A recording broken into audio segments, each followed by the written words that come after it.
sell the GMGs, the Pellet GMG pellet cookers. They've just come out with their new line called the 2.0. We got one of those in the line back over here. And then we also sell the Yoder pellet cooker, made in America. And it is probably the best pellet cooker made on the market out there today.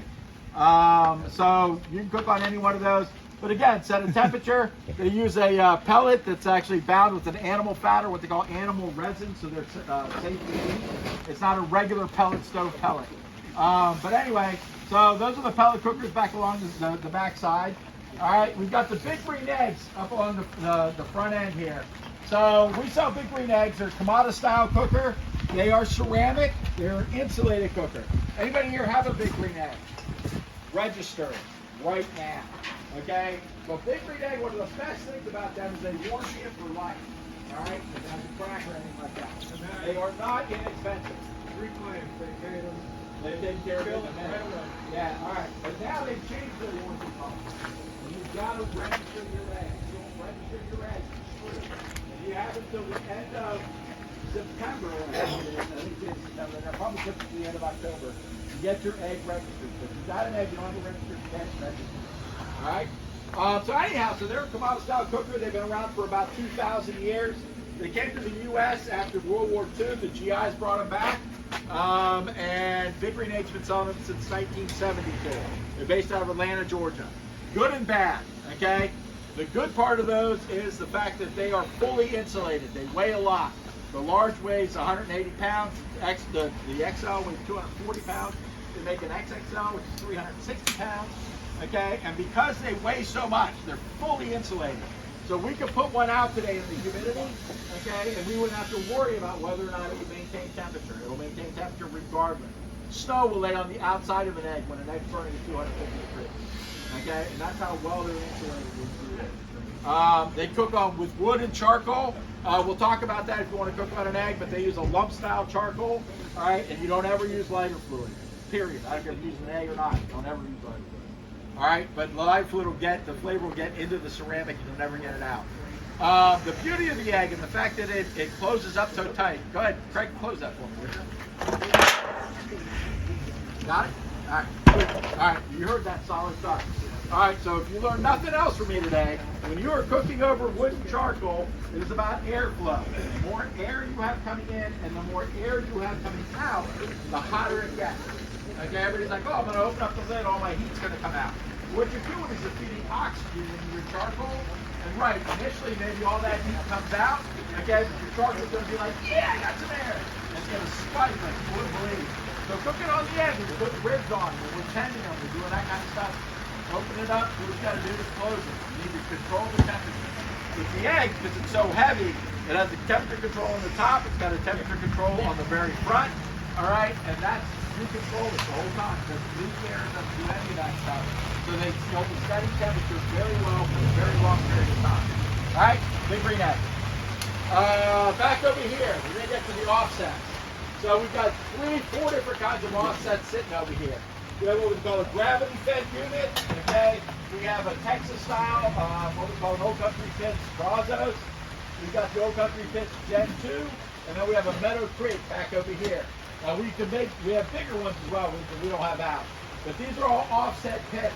And an offset pit, when I'm building a fire over here, to heat up a cooking chamber over here. So my fire is offset from where my cooking chamber is. All right, even that gravity fed works the same way. That gravity fed, I'll put hot charcoal down that chute. Okay, it's going to go right down that chute right there. Okay, it's going to sit down in the bottom, and then that heat from over there is going to go over into the cooking chamber right next to it. All right, and then it's going to come up through the meats, and it's going to come out. Okay, inefficient as hell. All right, it is one of the worst ways to cook, but you get one of the best results ever out of an offset. There's no two ways about it. If you've got to tend them on a regular basis, okay, then you'll not go without being tended. Except for that one over there on the far end. Okay, again, that is fully insulated. It feeds itself charcoal the entire time. You put wood in down at the bottom. Okay, the only tricky thing with those is that you got to figure out a way to start it. You got to get them hot. It's taking us a little bit of time, but we've got a system now for that works out really well. But that is fully insulated, so you don't have to feed it the entire time. You'll hold the temperature the whole time. All right, you get a great result out of it. Over here we've got the 2 Texas-style pits. Texas style. It's going to come right from my cooking chamber, or right from my firebox, right into the cooking chamber itself. We've got 2 meat plates in there. We've got the burners in there. We've got the water pan in there. Okay, so we can move the heat where we need it to move. But again, getting over here, get a big fire over here to heat up the cooking chamber over on this side. The other thing to learn about is about convection. Okay, you always want your heat to move in a circle and you're going around them. You need to move around the meat somewhere or another. You'll notice on all of those, okay, that the chimney is halfway down the cooking chamber, not at the very top of the cooking chamber. All right, and so that's on the Brazos, so that's also on the Gen 2. The Gen 2 over here has a insulated firebox, so I don't have to build as big of a fire, or my fire will last a lot longer, okay, because that firebox is insulated. Also has a taller chimney on it, so it's going to draft a little bit better than what this one will, although we haven't had any issues with this one either. But that one, because of the taller chimney, actually drafts a little bit better than what this one does. So your heat moves better, you get better movement in your heat. Plus it'll come up the temperature a little bit faster. This one on the end is made by the Amish, it's called Meadow Creek. Okay, and if you look in there, it's got a baffle in the center of that. It's got a tube down there. So the heat actually comes up into this big square tube. It's got holes on both sides. And then the heat comes out of those holes, up and around, comes into the top, rolls around to get out through the chimney, which the opening's on the very bottom. Alright, and that's how that would work. Back over here, these back 3. So we got a backwood smoker, we got a 270 smoker. We also have something called, we don't have it out here, but the blue body is the same as a backwood smoker. Those are competition units.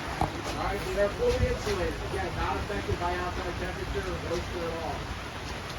Those actually work as what we call a forced downdraft system. So you'll see the opening at the very top. Okay, the actual opening for that is on the very bottom inside of the cook chamber itself. So all the heat and smoke come up through the outside, come to the top, can't get out, goes all the way back down through the meat.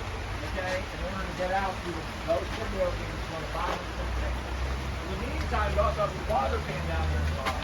You have steam coming up, mixing in with that heat and smoke coming down. Okay, anybody that cooks on those street smokers, okay, will get done about, with this, about 25 minutes before everybody else. With a brisket, about an hour to an hour and a half. Right? And just the way the heat moves in the motion. That's why we're cooking. Next to that, we have something really popular called Knuckle Drum Smoker. These are called K4Ls. They're actually made in Texas as well. I really like them. We just got it in this year. It is a direct fired smoker. So I've got a fire directly below where I'm cooking. And it has this really cool little shield in there. And that shield that goes in there forces a whirlwind. And again, forces the convection. Forces the air to go around the circle before it comes out through the top. Alright, that's pretty cool. We just started cooking on that this year. I really like it. Very easy to control. It took a long time for it. It's a little bit of fun.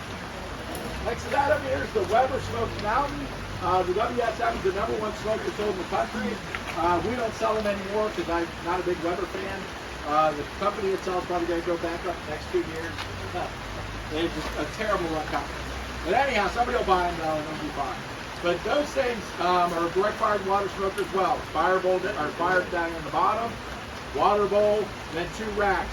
The heat comes up, hits the water bowl, comes around, comes into the dome, mixes its way through before it comes out through the bed itself. Okay? And then last but not least, over here we have Weber's best invention in the last 30 years that they don't talk about. It's called a Weber Charcoal Summit. It is Weber's answer to the big green egg. They're less expensive, not a whole lot less expensive. They're a little bit less expensive. They're fully insulated. They're made of metal that is also fully insulated as well. You can smoke on it, bake on it, grill on it, all that kind of stuff. But they only weigh about 100 pounds. Okay, so they're a lot less weight than what those are. Now, these have a lifetime warranty. That has a 10-year warranty on it. And when they first came out, I thought that was the biggest joke ever. But we've gone 20 hours on that thing, okay, and it just maintains temperature. 20 hours. So, yeah, they work really well. You could, today when we're cooking on the 250, you'll be able to walk over and put your hand on it. And it's metal. So, yeah, pretty darn cool stuff. All right, everybody go stand next to what you want to cook.